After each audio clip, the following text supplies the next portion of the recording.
My name is Lee Lully with the VAW-VRC Foundation. Today we have an interview with Commander Don Walker as part of our continuing series of video interviews. So, Commander Walker, if you could please talk about your background, where you're born and where you're from. I was born in actually a farm country up in Michigan, Sanilac County, and ended up. It just happened. My mother was there, and I was born. But moved. We lived in Detroit, and that's where I grew up. Went to school, high school, and I was during World War II. I was going to join the Marines because I thought they had better looking uniform. But a friend of mine said, "Why don't you join the Air Force, Navy Air Force?" So I took the test and I passed it. So anyway, I went into the V-12 program, V-12A, I guess it was. And you had to go to college for, they wanted, well, anyway, all officers, they wanted to go to college, so. And that was for approximately a year you did that? Yeah, right. And then they sort of, they had too many pilots, I guess, at that time, but they sort of, instead of going into pre-flight training, they went into NROTC. And I was in that till actually the war ended. And then I went into the reserves and fortunately kept the time going. And then during the Korean War, they started to call these guys up that I had active duty, but I don't think they considered it because you went to college. And so then I went in during the Korean War. That was 52. And the draft board was after me. So they said, if you want to go to officer candidate school, you have to go to boot camp first. So I went to Great Lakes, Illinois, and went through that program. And then by the time we got through, I ended up at, let's see, what was it? The Newport, Rhode Island, and went to officer candidate school there for 4 weeks. I got my commission, went to aviation ground school in Jacksonville, and from there went to CIC school in Glenview, Illinois. From there I went to the squadron VS-21, and then in turn I went through the Airborne Air Controller schools out in California there. And when that was completed, then we went overseas for 8 months doing the kind of, I mean, the Koreans didn't have any submarines, but we just were out there trying to find any Russian submarines or any type of submarine that was working in the area. So we spent a lot of time at sea and in Japan, and spent time around Yokosuka and sightseeing and all that kind of stuff. And when the tour was over, went back to Coronado. That's where North Island. That's where we're at. And then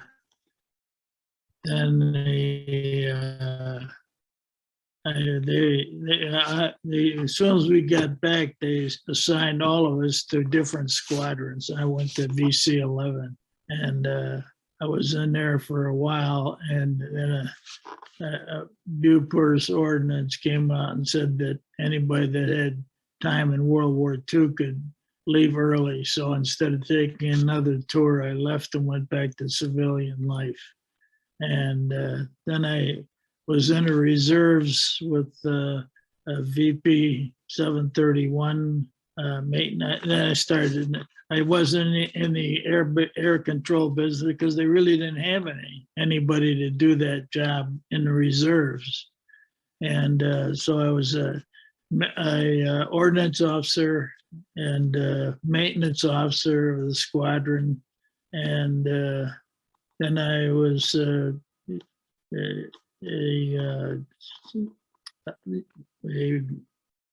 commanding officer of a FASRON unit at Grosse Seal, and we went out to Coronado a couple of times. And I was also an as executive officer in engineering unit, and it was for the enlisted. I was also what the heck would they call them? It was career counseling for enlisted, and well, by that time it was reaching point when you didn't make captain. I changed my designator, which put the screws to me because I had only one, not even a year as an naval air engineering officer, and went up for captain. And of course, that put the screws to me, and in 2 years, I was retired. Okay. All right. So tell me, what was it like to fly in the Grumman Guardian airplane? You know what? I mean, a lot of people, I guess, if they were claustrophobic, would have a hard time because you went and sat in there, closed the hatch, and it was just like in a coal bin. And but if you do it, and it was fine. I mean, I didn't mind it. I mean, I enjoyed it really, and flying with we had a pilot and me and an ECM man down below. It was like step pilot up here, me, and then down below was the ECM type. Oh, okay. And so your primary job then, it was a hunter killer type construct, right? Where you spot right. you spot the guy, you spot the periscope or whatever it is, and then you kind of direct or vector the other airplane to the contact. Right. That's right. Yeah. Okay. And we did that. We saw some submarines along the way, and we were looking for anything that was moving under the water or over the water. And so we did that from leaving Coronado all the way out to the Japan and Korea. But we never landed in Korea. We just operated around and in the vicinity of. But I mean, it was very interesting work, and I enjoyed it. Okay, so you would radio back your contacts at any time you found something? Well, if we found something, we had another plane. There was 2 planes. Right. One, would have the ordnance, and me in electronics.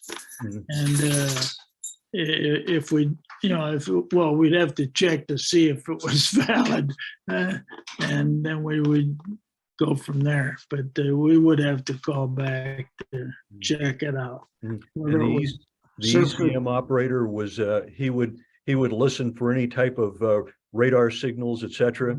That's right. Which would cue you. He probably got a bearing of where it was coming from, and then you would take your radar and search that area. Yeah, well, some of it was because if there was just a periscope or snorkel, he wouldn't find that. But so we worked in conjunction, and would just go out. And we never really dropped any ordnance on anything at that time, because really it was Korea was still in an interim period. It was not war, but it was stalemate. And it was after World War II. So we were more or less just observing and checking out who was there. I guess there was no concern about Chinese threats at that time? No, there wasn't. No, because we went through that, I forget, that's where it was Formosa at that time, not Taiwan. Mhm. We went through that area there, and there was not, I mean, the Chinese were not like they are today. Okay, probably not nearly as capable back then as they are today. No. So how did you prepare for a mission? We had a intelligence officer that briefed us, of what possibly could be in the area. And so we knew something of what was there when we took off and the flights were mostly, 4 or 5 hour flights that we took. And, but at that time, I think some of the guys found some submarines. I never found one, but they reported back, to the captain or the ship's commander and admiral. But we didn't really have. It was more or less just checking everything out to see what was happening in the area. Mm-hmm. Okay, so you were on the Santa Cruz? No, Point Cruz. Point Cruz, I'm sorry. And that was an escort carrier, as I understand it, a little smaller than your ships today. Right. So what was your shipboard life like? It was, you stood watch duty, and you I was in materiel, so you oversaw some of the maintenance. And so you had 2 jobs, or 3 jobs really, because you had squadron duty officer, however many officers there were, I can't remember, that we rotated around, and you spent 4 hours on duty doing that, plus the maintenance part, you did work that in. And then the flights, we had enough flights. I can't remember how many controllers we had at that. I've been trying to find this book that we, all Navy, when they went on a adventure like that, they made a cruise book. And I got one, but for the life of me, I can't find it. And I'm still looking for it. Okay, all right. And that sort of gives you an idea of what happened and where we went. Mm-hmm. How long were the line periods? That we went on? Right. 8 months. Well, I mean, at sea, did you ever pull into port? Oh, yeah, sure, yeah. I don't remember that, but we mainly operated out of that Sugi, Japan, when we came in, and the ship was tied up in Yokosuka, and but we operated all around Japan and in between Japan and Korea in that area there. Okay. Now I understand the Guardian was a tricky airplane to fly. Some of the background I read on it, I think you mentioned in what I heard before was that big, huge airplane at the time. It was one of the world's biggest airplanes that was on a carrier deck and on a little carrier deck. So it was sometimes pretty thrilling, I understand, when. Well, we never lost anybody at the whole cruise, which was remarkable. We did have one pilot came in, bounced, broke his tail hook, and landed in the, then all the planes that came in were up front, and hit a pile of them, caused a big fire. And I've got some pictures of that, but it's in. I used to take they call them the little Pardon?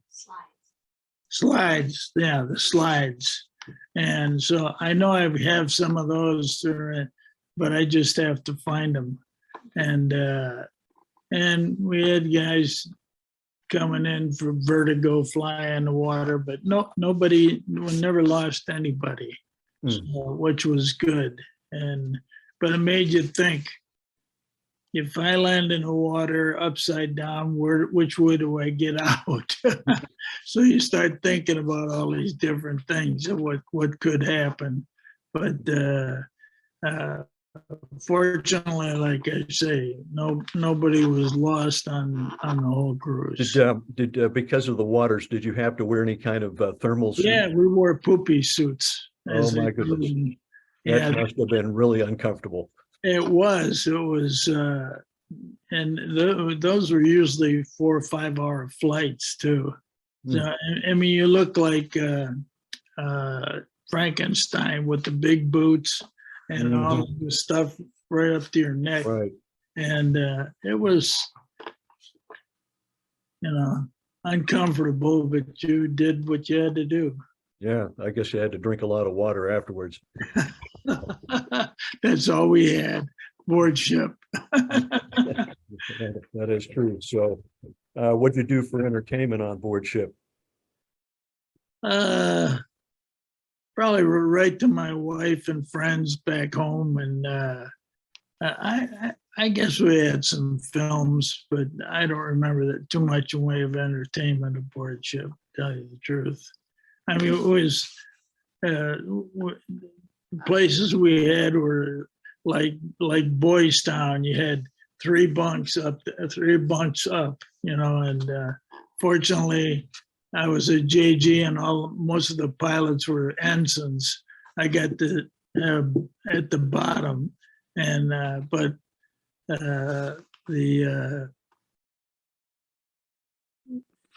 and it got, at times, it got a little warm in that area there.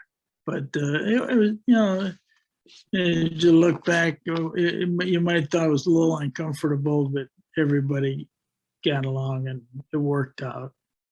Okay, good. So I understand you had one harrowing experience flying towards around Korea there. Yeah, right. Well, we were from Atsugi. We were going to fly over to Korea, and on the way there, we were in the inland sea of Japan and just getting out of it and heading across, or just before. And actually the pilot that I flew with was the commanding officer of the unit, and the plane started. We were high enough, but he said, when you're in a plane, as soon as any little sound that's different, you notice. And there was a little, and he came on the intercom and said, take your parachutes off. This is going to be a ditching affair. And as strange as it may seem, it's kind of simple. I always had my camera with me because I wanted to make sure I'd take good pictures. And I said, oh, darn it. Now I'm going to ruin all my film.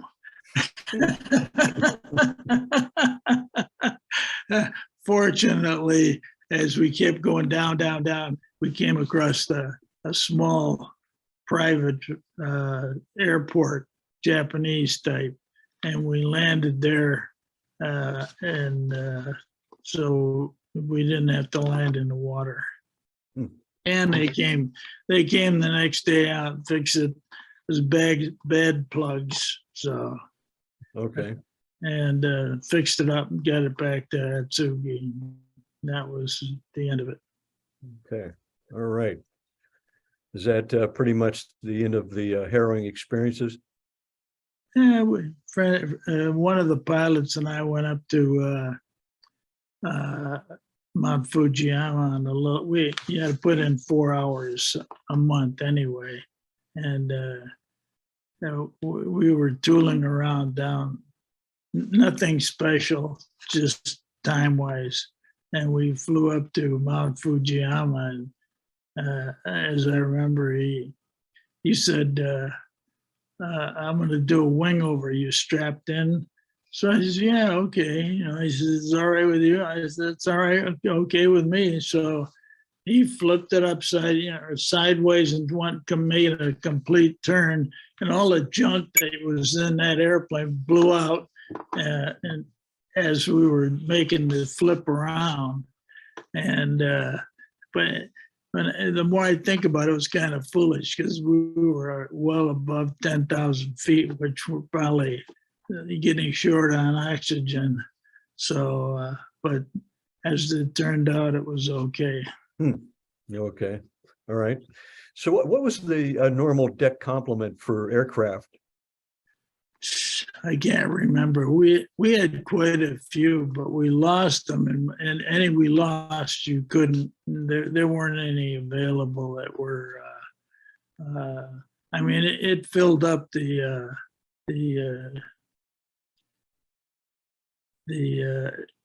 on the aircraft carrier. I mean, we there was no extra space. I know, and like I say, we probably lost 3 or 4 of them, with the fire. And the only other time was the one pilot, he got vertigo coming in for a landing and went in the water, but everybody got out okay. But I don't remember what the complement of the aircraft was at that time. Okay. All right. Well, it's been great talking to you, sir. Anything else you want to say or add? Well, you know what? I was looking through some of the stuff I have, and I've got 3 pictures, 2 of this plane in flight. And if I could send those to you guys. And then I had one where one time a pilot came in for a hard landing. It's hard to believe. He came in hard like that, and the engine fell off. And in fact, I could send, if you wanted, I could send my flight log and my when I became the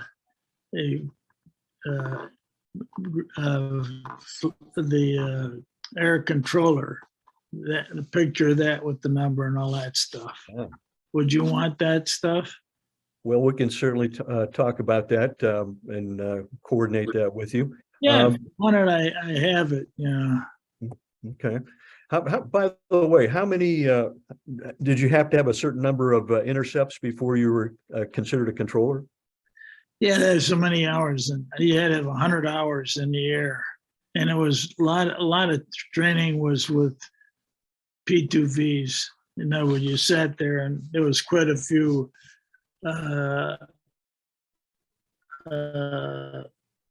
other controllers on there, and we all worked, and then somebody oversaw or indicated what we should be looking for and how to look or how to adjust and go into the program.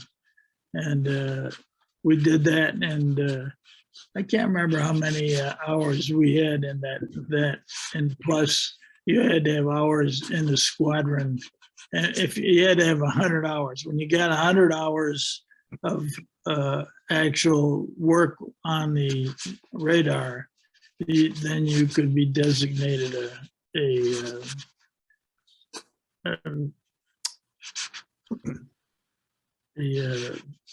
airborne air controller. Okay. And did you have to keep a currency? There's so many intercepts per. Yeah, well, just like the pilot, there are times when you were not on board ship, you just put in 4 hours a month flight time to get your flight pay. Okay. All right. Well, that's great. All right. Well, thank you so much for taking this interview. And I'm glad to do it. My pleasure. And that'll be pretty much it for us today. And thanks again. Thank you. All right. Bye.